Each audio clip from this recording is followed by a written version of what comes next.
எல்லோருக்கும் நமஸ்காரம். ஆர்கேஆர் ரசித்தவை அப்படின்ற ஒரு பதிவில் ஒரு 5 வருஷம் முன்னாடி ஆரம்பித்து சிறுகதைகள் டி. ஜானகிராமன், ஜெயகாந்தன், சுஜாதா அவர்கள்லாம் படிச்சுட்டு வந்தேன். அதெல்லாம் ஒரு ஆல்மோஸ்ட் முடிகிற கட்டம். இந்த சென்ஸ் நிறைய கதை படிச்சுட்டு அவங்க few things are lift out. இந்த மாதிரி சமயத்தில் எனக்கு ஒரு எண்ணம் மனசில் தோணிட்டு, குறுநாவல்கள் அப்புறம் நாவல்கள்லாம் இருக்குது, அதையும் ஏன் படித்து ஷேர் பண்ணக்கூடாதுன்ற ஒரு ஆசை வந்தது. என்னை படித்ததுக்கு ஓரளவுக்கு என்கரேஜ்மெண்ட் கொடுத்தது நீங்கள் தான். ஆனால் அப்படி படிக்கிறச்சே அதெல்லாம் கொஞ்சம் வால்யூமினியஸாக இருக்கும். குறுநாவல்ங்கிறது ஒரு 50-60 பேஜ், அதாவது 3 வாரமாக வரலாம்.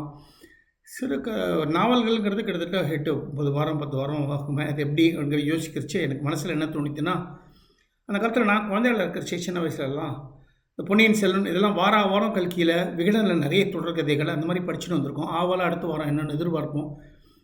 என்னுடைய ப்ரொஃபைல் ஆஃப் ஆர்கேஆர் ரசித்தவை கேட்குறவா பார்த்தேன்னா அதுவும் எல்லோரும் 50+ தான் நிறைய இருக்கா. அவளுக்கும் இது நிச்சயமாக அந்த மெத்தட் பிடிச்சிருக்கும். ஸோ ஏன் இந்த மாதிரி படிக்கக்கூடாது, அந்த மாதிரி படிக்கக்கூடாதுன்னு ஒரு எண்ணம், ஒரு ஆசை எனக்கு வந்தது.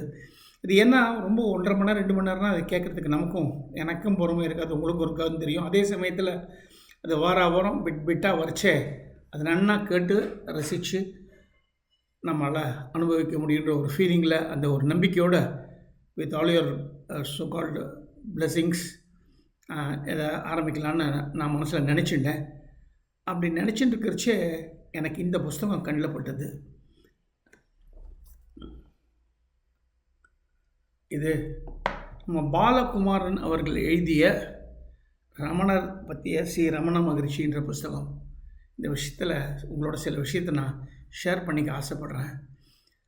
ரமண மகரிஷி பற்றி எனக்கு முதல்ல இன்ட்ரடியூஸ் பண்ணி வர இந்த சென்ஸ் அறிமுகப்படுத்தினா அவர் கரெக்டாக நான் பிறக்கிறச்சி அவர் இல்லை. In fact 14th April 1950 he breathed his last and I was born on the 17th April. சும்மா ஒரு ஆசைக்காக நான் சொல்கிறேன். ஸோ அவரை பற்றி தெரிஞ்சுட்டு நிறைய பண்ணதுக்கு காரணம், முக்கியமான காரணங்களில் ஒருத்தர் தான் ஸ்ரீ மல்லிகார்ஜுனமூர்த்தின்னு. Is from basically Rajahmundry, settle in Chennai.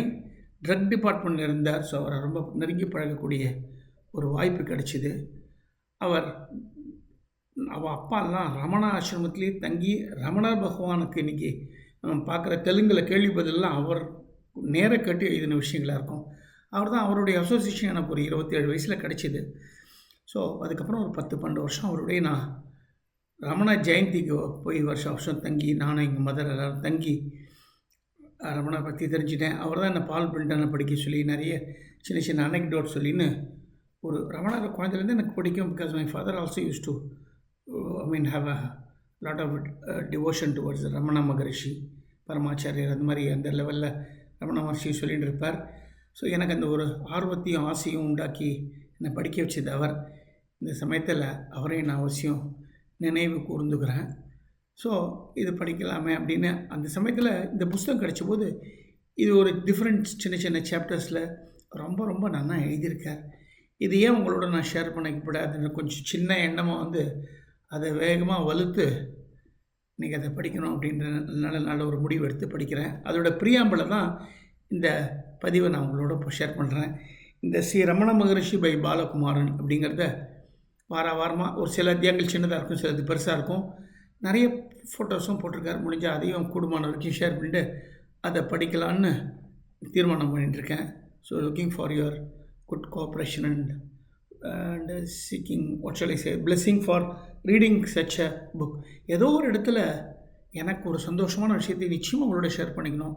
ஏதோ ஒரு இடத்துல இந்த அழிக்க முடியாத நம்ம பொக்கிஷங்களை இன்றைக்கி ஏதோ ஒரு இடத்துல யூடியூப்பில் அது பர்மனெண்ட்டாக இருக்குங்கிறது எனக்கு ஒரு பரம திருப்தி. அதுக்குண்டான நன்றியையும் உங்களுக்கும் நான் என்னுடைய நண்பன், ஆத்ம நண்பன் கிரேசி பாலாஜிக்கும் சொல்லணும். அவன் தான் முதல்ல ஒரு வருஷம் மூவன் பாசிட்டிவே. அதுக்கப்புறம் ஒரு விஷயம் என்ன பேச போடும்போது நானும் மூணும் நிறைய கதையெல்லாம் படிப்போங்கிறச்சே என் டாக்டர் இல்லாதான் நான் இன்ஸ்டிகேட் பண்ணி, நாங்களாம் தமிழ் பேசுகிறோம், நீங்கள் ஏன் படிக்கப்படாதுன்னு இந்த ஆர்வத்தை தூண்டி விட்டது அவர் தான். ஸோ அந்த முதல்ல அந்த திரிய நெருடி ஒரு ஆர்வத்தை என் மேலே ஒரு சின்ன விளக்காக ஏற்றி வச்ச பாலாஜிக்கு என்னுடைய நன்றி வணக்கங்கள். அண்ட் இந்த இந்த பர்டிகுலர் தருணத்தில் என் நண்பன் கிரேசி மோகனை பற்றி நான் உங்களுக்கு சில விஷயத்தை ஷேர் பண்ணிக்க ஆசைப்பட்றேன். எனக்கு 16 வயசு, அவனுக்கு 14 வயசு. அந்த வயசுலேருந்து எனக்கு மோகன் பழக்கம். இதை சொல்கிறதுல அவனோட ஸ்டைலில் ஒரு சின்ன காமெடியும் இருக்குது. இப்போது மோகன் அவர்களை எப்படி நான் சொன்னேன்னா, என்ன டேய் குண்டு அப்படிலாம் சொல்ல விடாதான், அவனை கத்துற மாதிரி ஒரு ஃபீலிங் எனக்கு வந்துடும். அந்தளவுக்கு நெருங்கி பழகினோம். அந்த பழக்கத்துக்கு எதுக்கு சொல்ல வந்தேன்னா, அவன் நிறைய ஹொரேஷியஸ் ரீடர், அந்த மாதிரி நிறைய படிப்பான். நானும் நிறைய படித்து அவனோட புக்ஸ்லாம் நிறைய ஷேர் பண்ணிகிட்டு இருக்கேன். அதில் ரமணரை பற்றி நிறைய படிச்சிருக்கோம். பால் பண்ண சேர்ந்து படிச்சிருக்கோம். அவன் ஒரு புக்கு கொடுப்பான், நான் ஒரு புக் வச்சுப்பேன். அதை பார்த்தியாடாம்மா, அந்த திருச்சுழியில் அவருக்கு எப்படி தான் உடம்பை விட்டு வெளியில் வந்து தன் உடம்பை பார்த்து எப்படி ஞானம் வந்ததுன்னு பல விஷயங்களை நிறைய டிஸ்கஸ் பண்ணியிருக்கோம். பின்னாடி எல்லாருக்கும் தெரிஞ்சிருக்கும்னு நினைக்கிறேன். ரமணரை பற்றி வசதியாக ரமணாயணம் அப்படின்ற ஒரு பெரிய சானட்ஸ், ஒரு திருக்குறள் மாதிரி எக்கச்சக்கத்துக்கு ஒரு நிறைய எழுதியிருக்கான் மோகன். ரொம்ப famous one. In fact Gayathri Girish அவர்கள் விதுஷி அதை ராகமாலகியா முழு கச்சேரியும் சில இடத்துல ராகமாலையிலையும் பாடியிருக்கா. அது கச்சேரியாகவும் பாடக்கூடிய அளவுக்கு அது அரங்கேற்றமாக இருக்குது. ஸோ அவன் தான் எனக்கு ஒரு பெரிய ஃபோர்ஸு இதுக்கு பின்னாடி.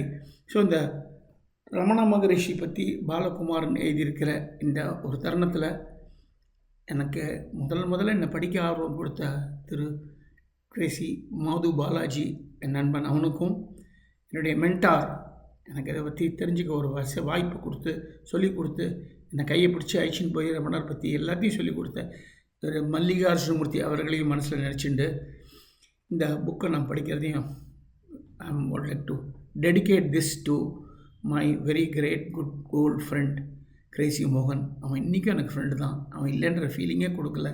அவ்வளோ கலகலப்பான ஒரு நண்பன். எல்லாம் ஈஸியாக பேசின்னு இருப்பான். அவனை என்னை குண்டுன்னு தான் கூப்பிடுவான். அதுதான் இந்த பழக்கத்தில் தான் சொன்னேன். இப்போ அவனை போய் கிரேசி மோகன் அவர்களுக்குன்னு சொன்னால் எனக்கும் ரொம்ப ஆர்டிஃபிஷியலாக இருக்கும்.